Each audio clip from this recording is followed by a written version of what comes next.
So a little bit of a preamble. This game is called The Rapture is Here, and you will be forcibly removed from your home. Now, the narrative elements found within this game are complemented by its soundtrack. And really, by the very nature of this game, I can't really talk over it and still have it be a worthwhile experience for you. So I'm just gonna shut up and let you enjoy it. Anyway, cheers.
The natural leadership, which with my uncle procured the instruments from the laboratories of Brown University and the Cranston Street Armory and instinctively assumed direction of our venture, was a marvelous commentary on the potential vitality and resilience of a man of 81. Elihu Whipple had lived according to the hygienic laws he had preached as a physician, and but for what happened later would be here in full vigor today.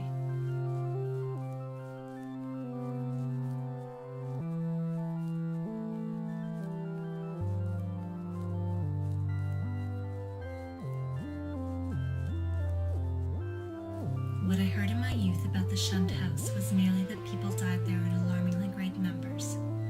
That, I was told, was why the original owners had moved out some 20 years after building the place. It was plainly unhealthy, perhaps because of the dampness and fungus growth in the cellar, the general sickish smell, the drafts of the hallway, or the quality of the well and pump water.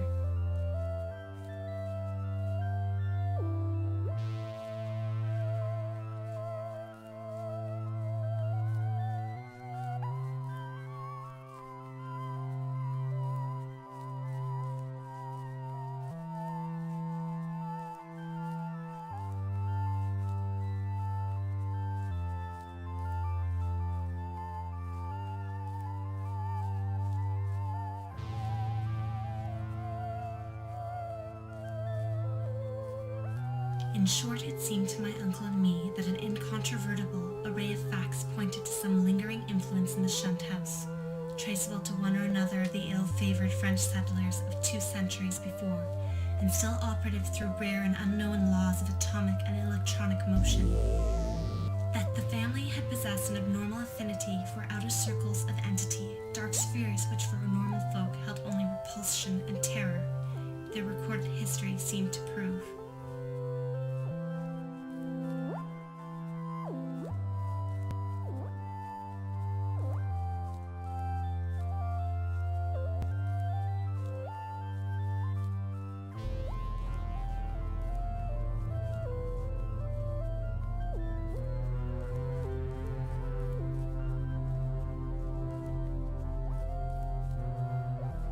To declare that we were not nervous on that rainy night of watching would be an exaggeration both gross and ridiculous. We were not, as I've said, in any sense childishly superstitious, but scientific study and reflection had taught us that the known universe of 3 dimensions embraces the merest fraction of the whole cosmos of substance and energy. In this case, an overwhelming preponderance of evidence from numerous authentic sources pointed to the tenacious existence of certain forces of great power, and so far as the human point of view is concerned, exceptional malignancy.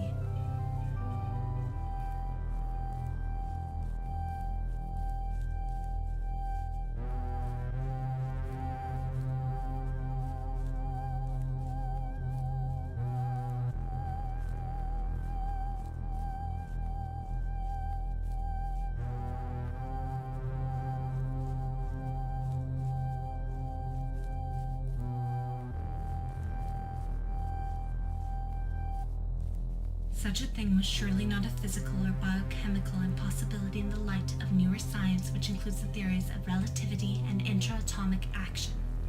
One might easily imagine an alien nucleus of substance or energy, formless or otherwise, kept alive by imperceptible or immaterial subtractions from the life force or bodily tissues and fluids of other or more palpably living things into which it penetrates, and with whose fabric it sometimes completely merges itself.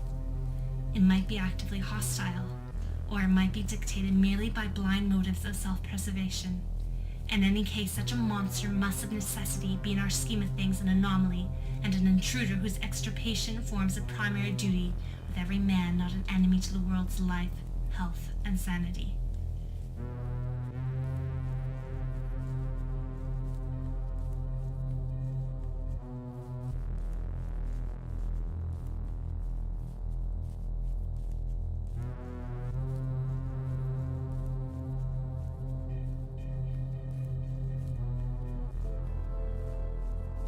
What baffled us was their utter ignorance of the aspect in which we might encounter the thing. No sane person had ever seen it, and few had ever felt it definitively. It might be pure energy, a form ethereal and outside the realm of substance. Or it might be partly material, some unknown and unequivocal mass of plasticity, capable of changing at will to nebulous approximations of the solid, liquid, gaseous, or tenuously unparticled states. The anthropomorphic patch of mold on the floor, the form of the yellowish vapor, and the curvature of the tree roots in some of the old tales all argued at least a remote and reminiscent connection with the human shape. But how representative or permanent that similarity might be, none could say with any kind of certainty.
It occurred to us, too, that our venture was far from safe. what strength the thing might appear, no one could tell. But we deemed the game worth the hazard and embarked on it alone and unhesitatingly, conscious that the seeking of outside aid would only expose us to ridicule and perhaps defeat our entire purpose. Such was our frame of mind as we talked far into the night, till my uncle's growing drowsiness made me remind him to lie down for his 2 hours' sleep.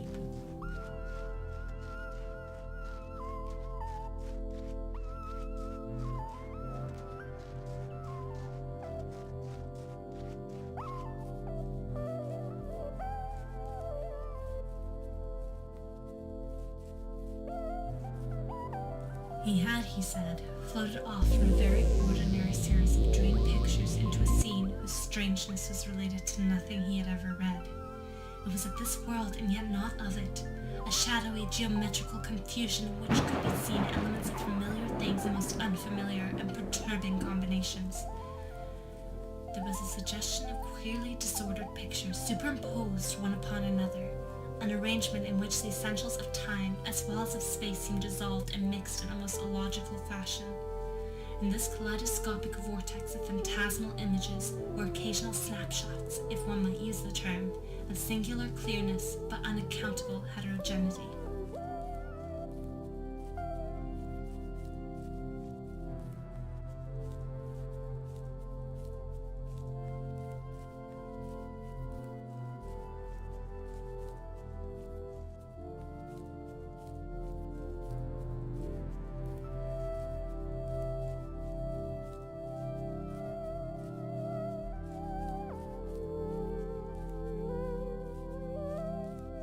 I felt in my visions a cosmic and abysmal aloneness, with hostility surging from all sides upon some prison where I lay confined. I seemed bound and gagged and taunted by the echoing yells of distant multitudes who thirsted for my blood.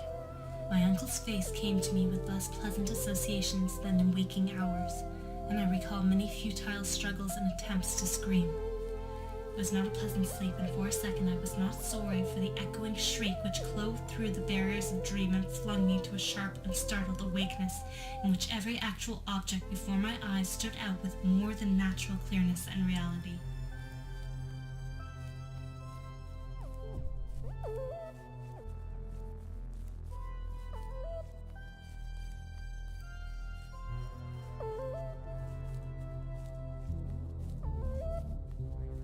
Above the anthropomorphic patch of mold by the fireplace it rose, a subtle, sickish, almost luminous vapor which as it hung trembling in the dampness seemed to develop vague and shocking suggestions of form, gradually trailing off into nebulous decay and passing up into the blackness of the great chimney with a fader in its wake. It was truly horrible, and the more so to me because of what I know of the spot. Refusing to flee, I watched it fade, and as I watched, I felt that it was in turn watching me greedily with eyes more imaginable than visible.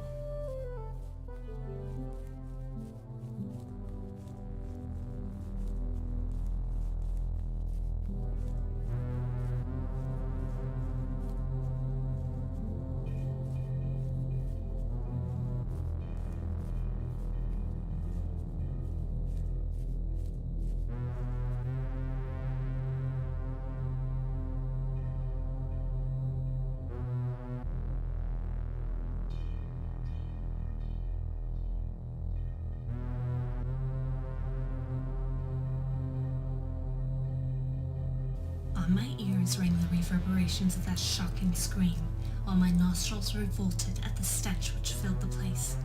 My mind, as alert as my sense, recognized the gravely unusual, and almost automatically I leapt up and turned about to grasp the destructive instruments which we had left trained on the moldy spot before the fireplace.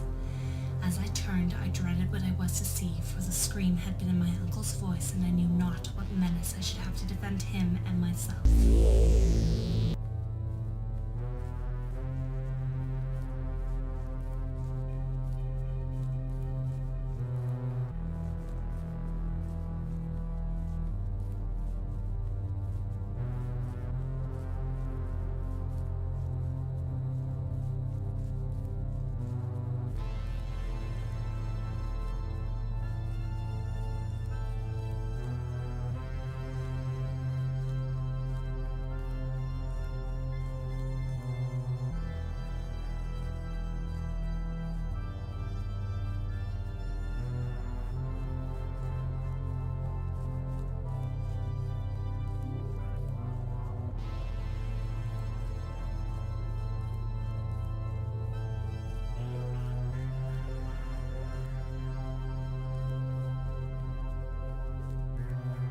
Yet after all, the sight was worse than I had dreaded. There are horrors beyond horrors, and this is one of those nuclei of dreamable hideousness which the cosmos saves to blast an accursed and unhappy few. Out of the fungus-ridden earth steamed up a vaporous corpse light, yellow and diseased, which bubbled and lapped to a gigantic height in vague outlines half human and half monstrous, through which I could see the chimney and fireplace beyond. It was all eyes, wolfish and mocking, and the rugose insect-like head dissolved at the top to a thin stream of mist. I say I saw this thing, but it is only in conscious retrospection that I have ever definitely traced its damnable approach to form. At the time it was to me only a seething, dimly phosphorescent cloud of fungus loathsomeness, enveloping and dissolving to an abhorrent plasticity the one object to which all my attention was focused. That object was my uncle, the venerable Elihu Whipple, whose blackening and decaying features leered and gibbered at me, and reached out dripping claws to rend me in the fury which the horror had brought.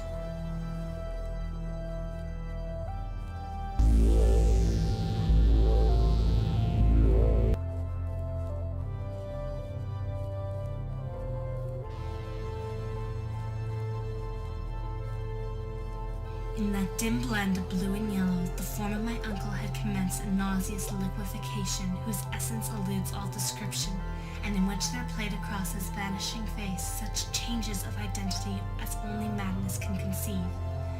He was at once a devil and a multitude, a charnel house and a pageant.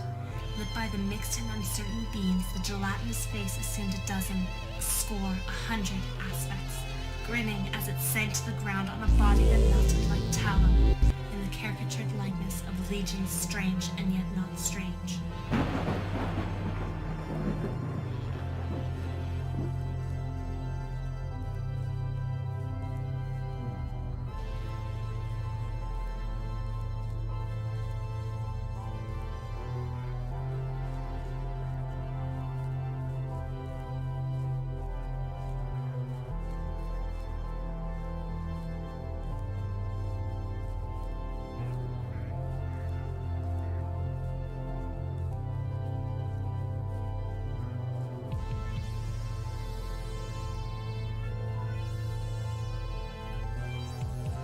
The rest is shadowy and monstrous.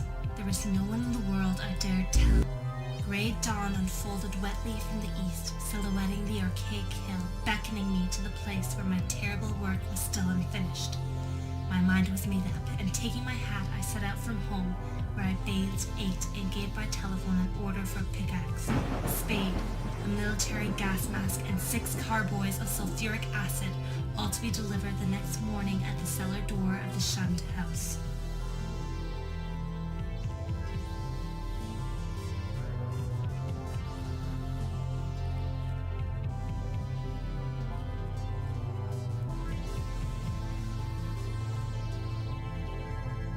At 11 a.m. the next day I commenced digging. It was sunny weather and I was glad of that. I was still alone, for as much as I feared the unknown horror I sought, there was more fear in the thought of telling anybody. My hands shook perceptibly, but still I delved after a while, standing in the large hole I had made. With the deepening of the hole, which is about 6 feet square, the evil smell increased, and I lost all doubt of imminent contact with the hellish thing whose emanations had cursed the house for over a century and a half. I wondered what it would look like, what its form and substance would be, and how big it might have waxed through long ages of life-sucking. Suddenly my spade struck something softer than earth.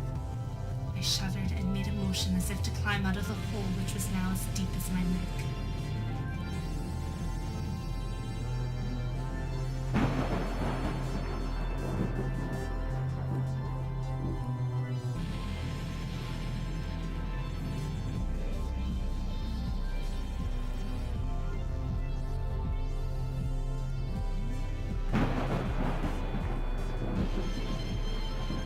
The surface I uncovered was fishy and glassy, a kind of semi-putrid congealed jelly which suggestions of translucency. The surface I uncovered was fishy and glassy, a kind of semi-putrid congealed jelly with suggestions of translucency. I scraped further and saw that it had form. There was a rift where part of its substance was folded over. The exposed area was huge and roughly cylindrical, like a mammoth blue-white stovepipe doubled in two, its largest part some 2 feet in diameter.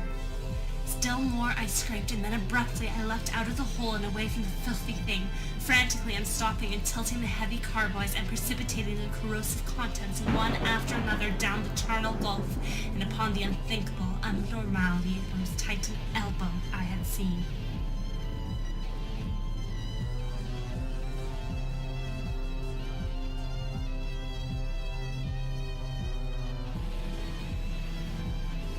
The 2 remaining carboys I emptied down without particular result, and after a time I felt it safe to shovel the earth back into the pit. It was twilight before I was done, but fear had gone out of the place. The dampness was thus faded, and all the strange fungi had withered to a kind of harmless, greyish powder which blew ash-like along the floor. One of Earth's nethermost terrors had perished forever, and if there be a hell, it had received at last the demon soul of an unhallowed thing. And as I patted down the last spadeful of mold, I shed the first of many tears with which I had paid unaffected tribute to my beloved uncle's memory.